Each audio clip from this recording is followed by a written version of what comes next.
बिस्मिल्लाहिर्रहमानिर्रहीम, अस्सलाम वालेकुम। मैं असदुल्ला खान हूँ। 3-4 चीज़ों पर इस वीडियो में बात कर लेते हैं। एक तो मैंने आपको 2-3 खबरें देनी है जो बड़ी इंटरेस्टिंग हैं और नवाज शरीफ साहब से नून लीग के रहनुमाओं की होने वाली मुलाकात से मुतल्लिक हैं, या उस मुलाकात की आप उसे अंदरूनी कहानी कह सकते हैं। तो 2-3 मैं आपको खबरें देता हूँ कि उस मुलाकात में क्या हुआ और नून लीग के रहनुमाओं के साथ क्या हुआ और नवाज शरीफ साहब ने क्या बातें की। एक तो ज़रा इस पर बात कर लेते हैं।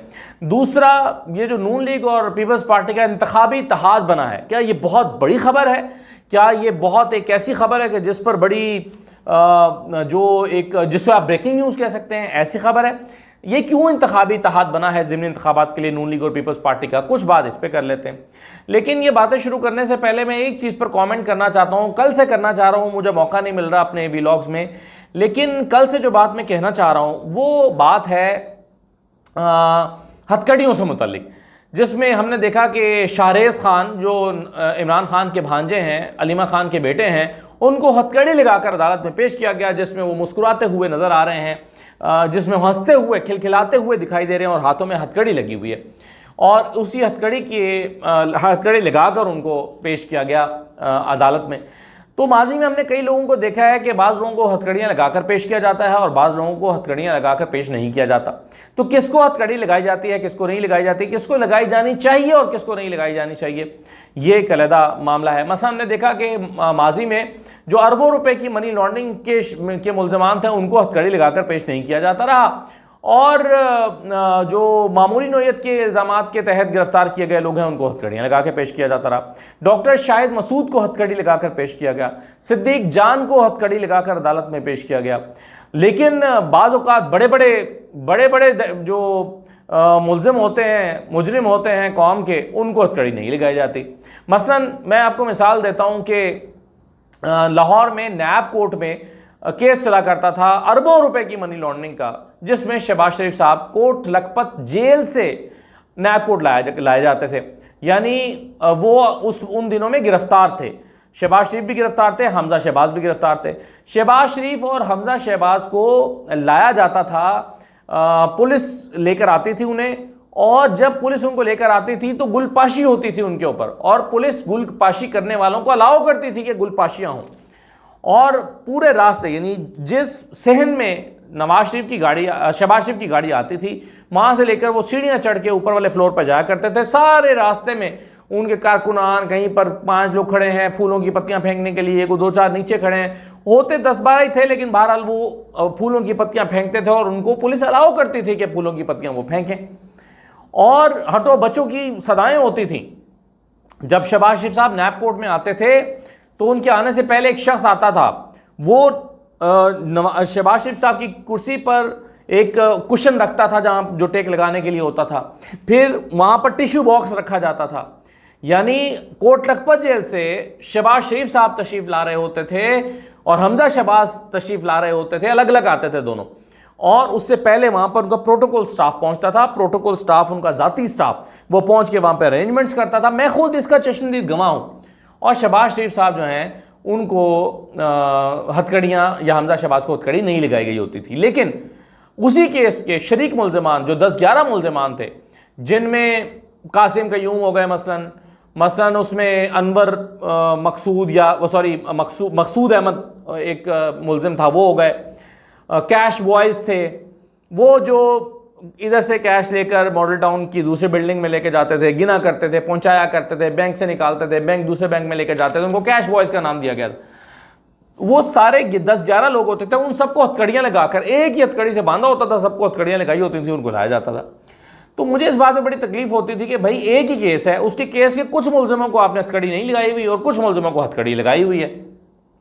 तो एक दिन मैंने एक पुलिस अफसर से पूछा, मैंने कहा कि ये क्या तरीक़ाकार है, आप कुछ को लगाते हैं कुछ को नहीं लगाते, तो इसका कोई आपका मैनुअल होगा, कोई आपको रूल्स होंगे, आप रूल्स के मुताबिक किसको हथकड़ी लगा सकते हैं, किसको नहीं लगा सकते। तो उन्होंने मुझे जवाब दिया कि जो ख़तरनाक, एक तो उन्होंने कहा कि ये पुलिस की अपनी सवाबदीद होती है, जिसके बारे में उसको डर हो कि वो भाग सकता है, उसको हथकड़ी लगा दी जाती है, और जिसके बारे में ना हो उसको नहीं लगाई जाती।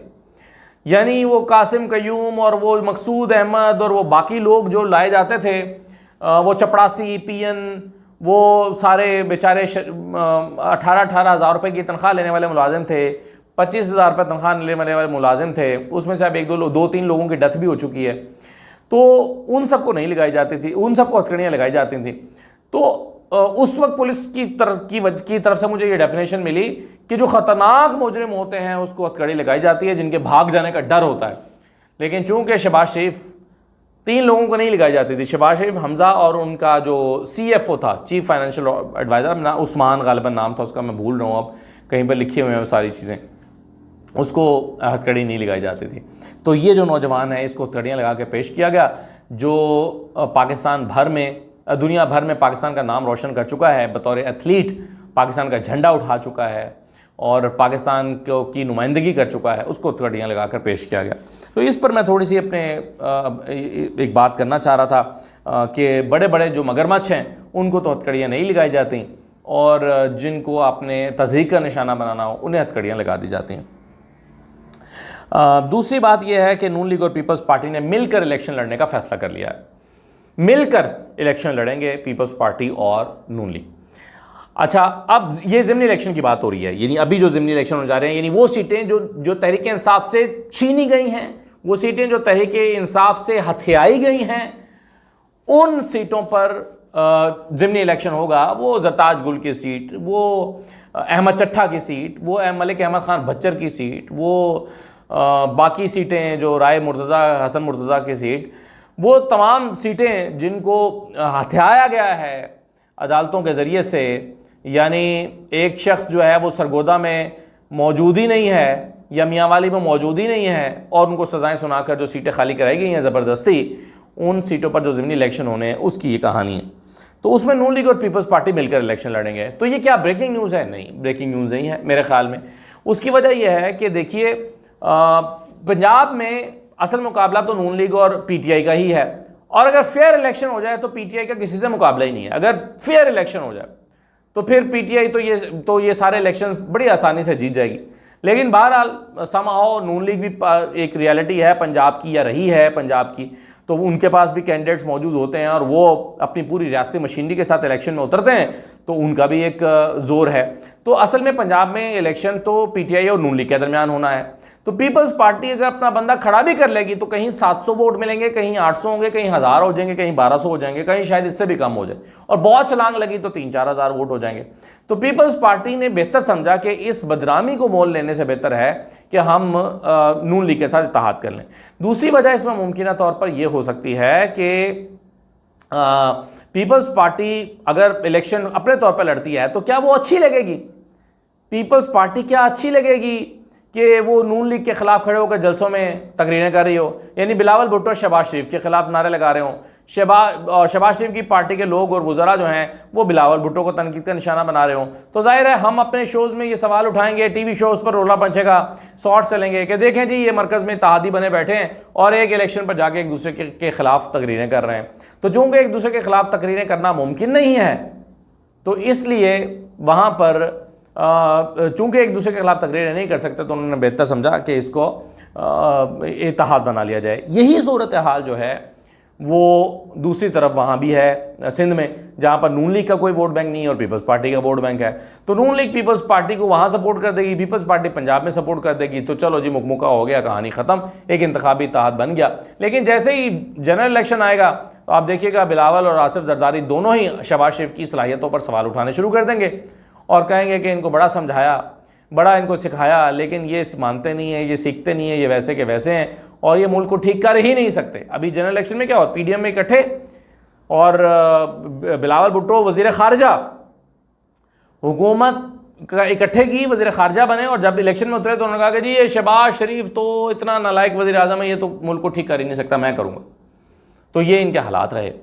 अब बहरहाल उन्होंने जनरल इलेक्शन में जाएंगे अलग अलग, अभी ज़िमनी इलेक्शन में फ़ैसला किया कि इकट्ठे लड़ें।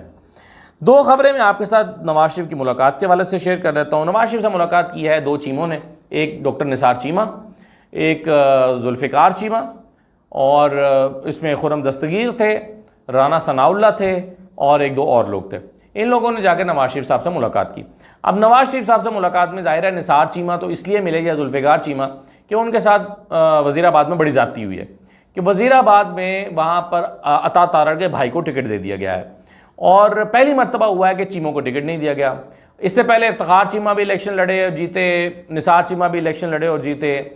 तो चीमों को जो है वो टिकट नहीं मिल रहा और इनको टिकट मिल गया। यानी 30-35 साल से चीमों को टिकट मिलता रहा है और पहली मर्तबा यहाँ से अता तारर के भाई जो हैं वो टिकट लेने में कामयाब हो गए।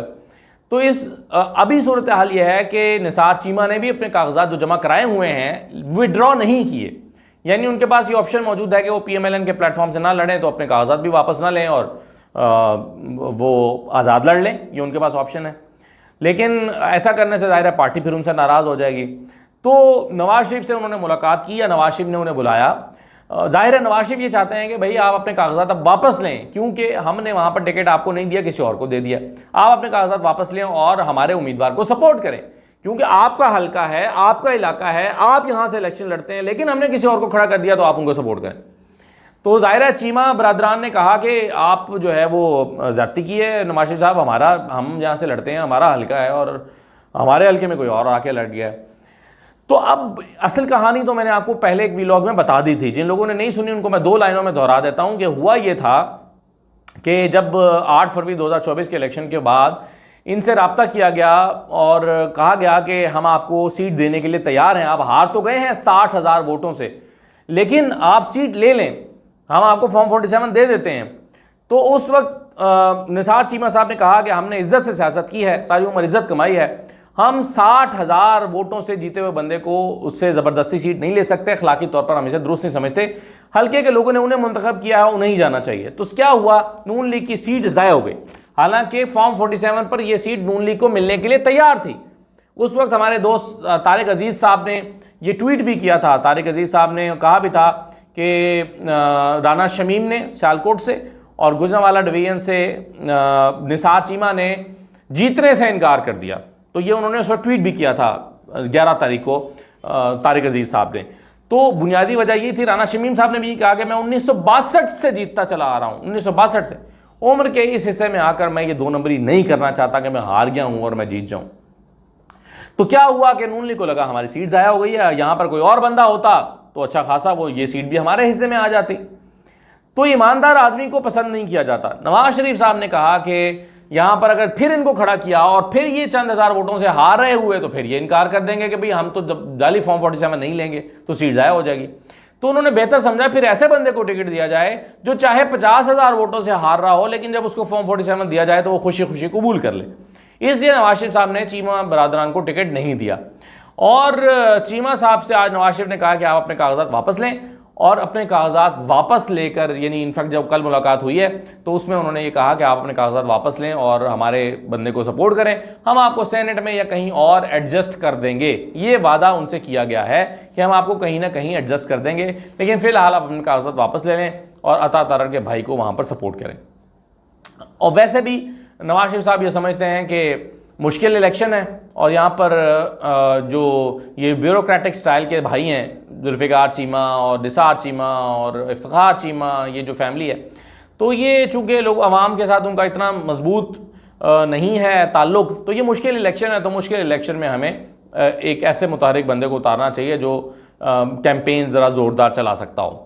तो इन बुनियादों पर जो है वो ये चीमा बरादरान को मायूसी का शिकार होकर वो लौटे हैं और ज़ाहिर है जिनको टिकट दे दिया उनको दे दिया। दूसरी तरफ नून लीग के बड़े सीनियर रहनुमा हैं खुर्रम दस्तगीर। खुर्रम दस्तगीर साहब का मामला ये है कि वो जब से इलेक्शन हारे हैं वो एडवाइज़र लगना चाहते हैं।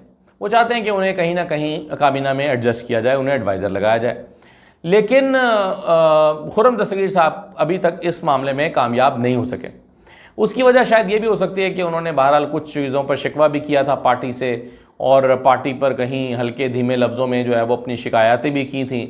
उन्हें लगता था कि शायद वो शिकायत करेंगे तो उनकी सुनवाई हो जाएगी, लेकिन नहीं हुआ, बल्कि इसका उल्टा असर हुआ। अब खुर्रम दस्तगीर साहब जो हैं वो चाहते थे कि वो नवाज शरीफ साहब से मिलें और ये बात चलाएं, लेकिन ज़ाहिर है ख़ुद तो मुनासिब नहीं लगता कि खुर्रम दस्तगीर साहब खुद किसी को कहें, नवाज शरीफ को कहें कि मुझे एडवाइज़र लगाओ।